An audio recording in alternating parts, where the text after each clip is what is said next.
股市啦，亦都咧就係跟隨美股咧係普遍上升嘅。咁啊，日本股市收咧就升咗1.45%，南韓股市先升後回啊，同台灣股市一樣。咁啊，南韓股市跌咗0.3%，台灣股市跌0.2%。澳紐股市咧就做好啊，澳洲股市升1.5%，收都算有唔錯嘅成績啦。喺呢個時候咧，不如揾埋專家同你一齊傾啦。咁啊，就係嚟自福匯亞洲分析研究部嘅貨幣策略員啊，梁啟俊啊 Jacob 你好。係你好你好。咁啊，睇翻咧，今日咧好似有好多數據咧公佈喎，睇翻個時間表啦，咁啊同埋話喺唔同地區啦都有大量嘅經濟數據放出嚟啦。咁你點樣睇啊？即係如果總括成週嚟講，加埋預計今晚嘅數據。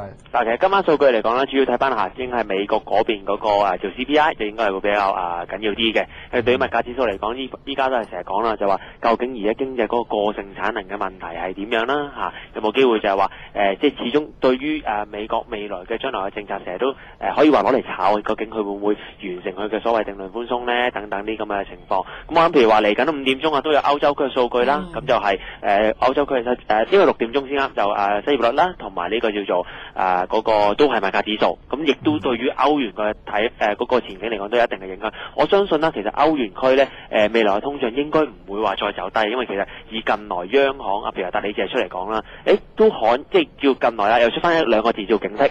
咁呢兩個字咧，其實引申到就係話佢對通脹嘅前景嚟講咧，開始已經產生一啲顧慮啊。咁所以其實嚟緊呢個數據出得好嘅話咧，對歐元上翻去1.49或者甚至1.5嘅水平嚟講有唔錯嘅幫助嘅。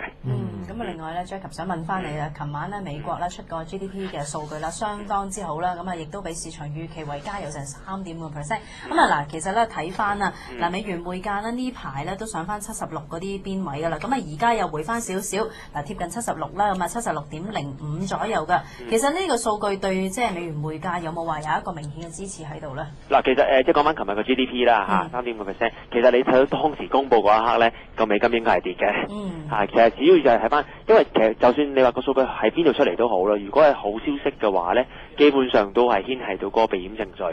如果你話一旦避險情緒回落嘅時候，你見到琴日美金個譬如話，尤其是英鎊啦，我哋講翻最近都之前嗰幾日都講噶啦，就係話點解英跌唔跌咧？係咪有啲利淡作出嘅感覺咧？咁其實都一路咁樣上翻，甚至乎攀升到琴日嘅1.66水平。其實你見翻就係話，只要數據好翻嘅時候咧，或者未來啦嚇，唔好話淨係講 GDP， 甚至乎今日可能都有加拿大嘅 GDP 嘅。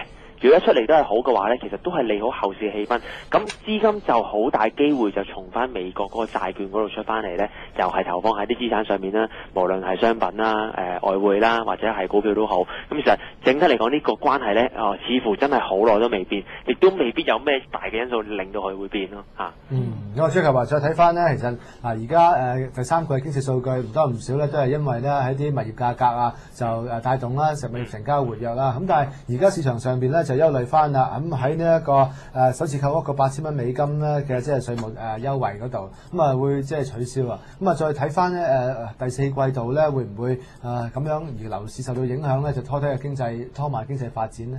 嗱，其實睇翻咧，未來嚟講咧，最緊要就係話，大家都擔心就係一次性嘅一個叫做可能做補貼又好，或者係啲資助都好啦。咁其實未必會持續到，而家都大家都擔心嘅。但係就我諗相信其實美國財長嗰邊嘅確立都有睇過，就係話一次性一定唔會話一個好持續，但佢好強調喎，未必需要第二次嘅救市方案。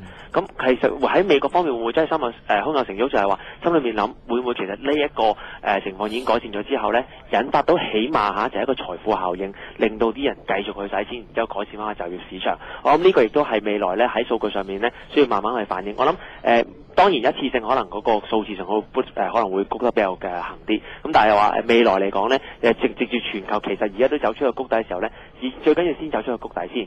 你話持唔持續增長嘅話咧，我諗其實目前着眼嘅咧應該未必係呢一點住嚇。咁我覺得呢個唔需要太過擔心咯。我諗對翻未來前景，你睇翻譬如話中國啊、澳洲嘅，始終都係仍然帶動嗰個整體嘅經濟嘅話咧，唔使太擔心咯。咁啊，另外 Jacob 想問翻你日 yen 方面啦，嗱咁啊，其實日本咧今日咧相當多即係消息出嚟嘅。嗱，首先包括咗咧係個失業率咧就出乎意料下降啦，就由呢個5.4% 咧就跌落去5.3%， 5.5% 跌落5.3%。咁啊，但係咧日本央行咧喺中午就宣布咗維持息率喺0.1厘不變。其實呢兩個數據方面咧，其實對日 yen 有幾大影響咧？定係話繼續咧 yen 都會係由呢個避險嘅情緒係主導咧？嗱，其實 yen 一來啦，其實都幾明顯嘅。見到琴日咧喺GDP 出嚟嘅時候，哇！隻日元跌得好犀利嘅，咁亦都正正反映咗其實佢同避險嗰個關係仍然掛鈎嘅，呢個其一啦。其二你話其實對於利率不變咧預咗㗎啦嚇，所以其實息口咧，我諗長期嚟講都應該會係維持喺呢個水平。點解咧？因為其實佢講到就係話個通縮啊，佢有講過會維持3年點嘅。咁其實一個通縮嘅國家咧，照計就應該冇乜即係可以話條件去加息嘅。咁其實佢講嘅嘢又好矛盾啦。咁其實佢就話日本嘅經濟已經開始好轉啦。咁但係又話咧仍然面臨一個下滑嘅風險。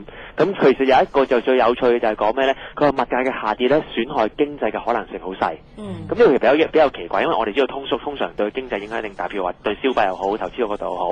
點解佢會咁講咧？其實正正反映咗其實點解咧？因為佢依賴出口嘛。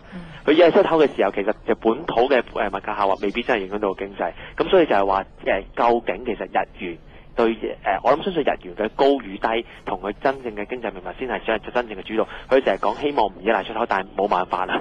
即係從日本央行嘅言論都見到矛盾之餘咧，你發覺揾到有趣嘅，佢都暗示根本係要出口。所以其實未來日元咧，而家咧佢喺日圖裏面咧留意翻一點。佢係做緊個大型嘅頭肩底嘅，喺個日圖裏面。如果呢個頭肩底個頸線咧，大概現階段亦應該喺92.2嗰個頸線位置。如果真係穿到嘅話咧，應該行多300-400點，可以有機會上翻96嘅。現階段咧，日元嗰邊又即係嗰邊財政大臣有講啦，唔係話好支持強勢日元啊嘛，睇下會唔會有機會反映到呢方面咧？